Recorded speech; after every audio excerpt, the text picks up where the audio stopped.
Guys ஒரு 2 weeks முன்னாடி update கொடுத்திருந்தோம். Moeen அலி CSK ஸ்குவாடை விட்டு கிளம்பிடுவாரு லாஸ்ட் லீக் மேட்ச் முன்னாடின்னு. ஸோ அதே தான் நடக்க போகுது. வேர்ல்டு கப் ப்ரிப்பரேஷனுக்காக இங்கிலாந்து பிளேயர்ஸ்லாம் கிளம்ப ஸ்டார்ட் பண்ணிட்டாங்க. இப்போ தான் டீம் பேலன்ஸ் ஏதோ செட் ஆச்சுன்னு நினைக்கும் போது இப்போ இதனால என்னென்ன குழப்பங்கள் வரப்போதோ தெரியல கைஸ் நம்ம சிஎஸ்கே லைன் அப்ல. ஸோ இவருக்கு பதிலாக சிஎஸ்கே யாரை வச்சு பிளேயிங் லெவனில் ஃபில் பண்ணுவாங்க அண்ட் யாரை வச்சு ஃபில் பண்ண நல்லா இருக்கும்னு இந்த வீடியோவில் பார்ப்போம். அண்ட் இது கூடவே நம்ம ஸ்ரீலங்காவில் பார்த்தீங்கன்னா ஒரு கலக்கிட்டு இருக்காரு கைஸ். அது என்ன மேட்டர்னு இந்த வீடியோவில் பார்ப்போம். வீடியோ ஃபுல்லாக பார்த்துட்டு வீடியோ பிடிச்சிருந்தா மறக்காம லைக் பண்ணுங்க அண்ட் சேனலுக்கும் சப்ஸ்கிரைப் பண்ணுங்க. கைஸ் வேர்ல்டு கப் ப்ரிப்பரேஷன் செம்மையா போயிட்டு இருக்கு. நிறைய டீம்ஸ்லாம் ப்ரிப்பேர் பண்ண ஸ்டார்ட் பண்ணிட்டாங்கன்னே சொல்லலாம். அதுக்கு முதப்படியா ஐபிஎல் இருந்து பிளேயர்ஸ் சீக்கிரம் கூப்பிட்டுறாங்க. உதாரணத்துக்கு நம்ம மத்திஷா பாத்திரன் எடுத்துப்போம். ஒரு சின்ன ஹாம்ஸ்ட்ரிங் நீங்கள் தான் 5 days ரெஸ்ட் எடுத்தா சரியாகிடும். அடுத்த மேட்ச் ஆடி இருக்கலாம். பட் ஸ்ரீலங்கா அந்த ரிஸ்க் எடுக்க வரும். பிகாஸ் அவங்களுக்கு வேர்ல்டு கப்புக்கு மத்திஷா பாத்திரனோட இம்பார்ட்டன்ஸ் ரொம்ப ரொம்ப அதிகம். இப்போ இருக்க ஃபார்மை வச்சு சிஎஸ்கேல இருந்து அவனை கூப்பிட்டுட்டாங்க. இப்ப இதே ஃபார்மை வச்சுக்கிட்டு அப்படியே நமக்கும் போட்டு கொடுன்னு. அண்ட் நம்ம பாய் ஒண்டர் மத்திஷா பாத்திரனா ஸ்ரீலங்கால ஒரு பெரிய சூப்பர் ஸ்டார் ஆகிட்டு வராருன்னே சொல்லலாம் கைஸ். நடுவில் வீசா எடுக்க போனார்ல, அப்ப போயிட்டு ஒரு ஆடை நடிச்சு கொடுத்துட்டு வந்திருக்காரு ஸ்ரீலங்கால. என்ன ஆட்னா ஸ்ரீலங்காவோட world cup jersey promo revealing வீடியோக்கு ஒரு ஆட் நடிச்சு கொடுத்துட்டு வந்திருக்காரு. அண்ட் இவர் கூட தீக்ஷாவும் தொத்திட்டு போனார்ல, அவரும் சேர்ந்து நடிச்சிருக்காரு கைஸ். ஸோ கிட்டத்தட்ட பாத்திரான ஒரு மினி சூப்பர் ஸ்டார் ஆகிட்டாருன்னே சொல்லலாம். நிறைய ஆட் கமிட்மெண்ட்ஸ்லாம் வருது ஆஃப்டர் சிஎஸ்கே.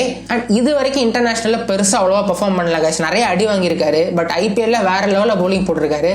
ஸோ இதே பெர்ஃபார்மன்ஸா இன்டர்நேஷனல் லெவலையும் காட்டணும். அண்ட் வேர்ல்டு கப்ல இந்தியா தவிர மற்ற எல்லா டீம் கூட நல்லா விக்கெட் எடுக்கணும், ஹேட்ரிக்ஸ்லாம் எடுக்கணும்னு நம்ம மத்திஷா பாத்திரனாக்கு ஒரு வாழ்த்துக்களை போட்டுடலாம். இவரு கூடவே நம்ம அலிபாயும் கிளம்ப போறாரு. இங்கிலாண்டோட விசி வேற.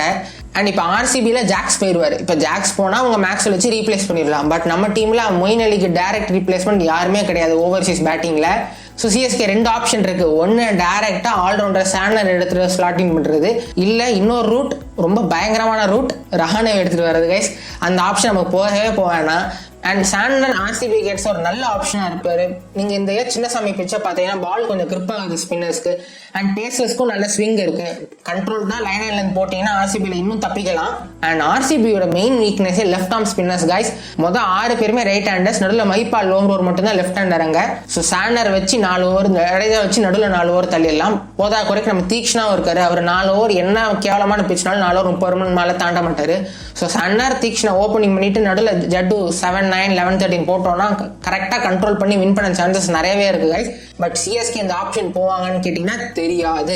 பிகாஸ் நம்ம ஃபிளமிங் என்ன பண்ணலாம், அண்ணனுக்கு நான் தாண்டா செய்வேன்னு மொயின் அலி பேட்டிங் தான் ஆடினாரு. பவுலிங் அவ்வளோ போடல. சாண்டரை போட்டா பவுலிங் தான் ஆடுவாரு. பட் பேட்டிங் அவ்வளோ ஆட மாட்டாரு. அங்க மொத்தம் இருக்கவே இருக்காரு நம்ம ரஹானே உள்ள கூட்டு வந்து பல குழப்பங்களை பண்ணாருன்னு வச்சுக்கோங்க.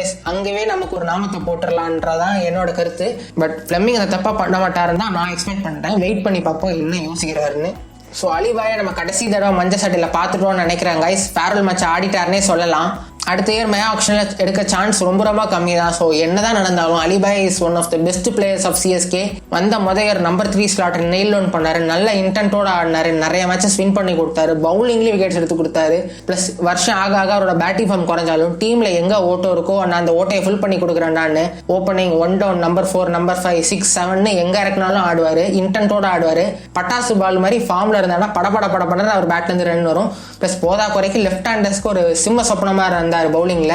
தலை எப்போ லெஃப்ட் ஹேண்டர் இருந்தாலும் ஸ்பின்னிங் ட்ராக்னா மொயின் அலி வந்து கொடுப்பாரு. 4 ஓவர் 20 ரன் 3 விக்கெட். என்னதான் நம்ம ட்ரால்ஸ் பண்ணாலும் 4 இயர்ஸ்ல 2 டைட்டில்ஸ் அடிச்சிருக்காரு. அண்ட் பிளேயிங் லெவலும் இருந்திருக்காரு. So quality player. ஸோ அலிபாய் நீங்க அடுத்த வருஷம் எங்களுக்கு ஆடினாலும் ஆடலனாலும் எங்க போனாலும் நீங்க நல்லா இருப்பீங்க, நல்லா பெர்ஃபார்ம் பண்ணுவீங்கன்னு உங்களை வாழ்த்துறோம். ஸோ கைஸ் நீங்க அலிபாயோட ஃபேவரட் நாக்கா என்ன நினைக்கிறீங்கன்னு கீழே கமெண்ட் பண்ணுங்க. அண்ட் அலிபாயை ரீப்ளேஸ் பண்ண நம்ம ஸ்குவாட்ல யார் இருக்கா, யாரை எடுத்துட்டு வந்தா நல்லா இருக்கும்னு நினைக்கிறீங்கன்னு கமெண்ட் பண்ணுங்க. வீடியோ ஃபுல்லா பார்த்தது மிக்க நன்றி. வீடியோ பிடிச்சா மறக்காம லைக் பண்ணுங்க, சேனலுக்கு சப்ஸ்கிரைப் பண்ணுங்க. அடுத்த வீடியோல பார்ப்போம். Thank you so much for watching. Bye bye.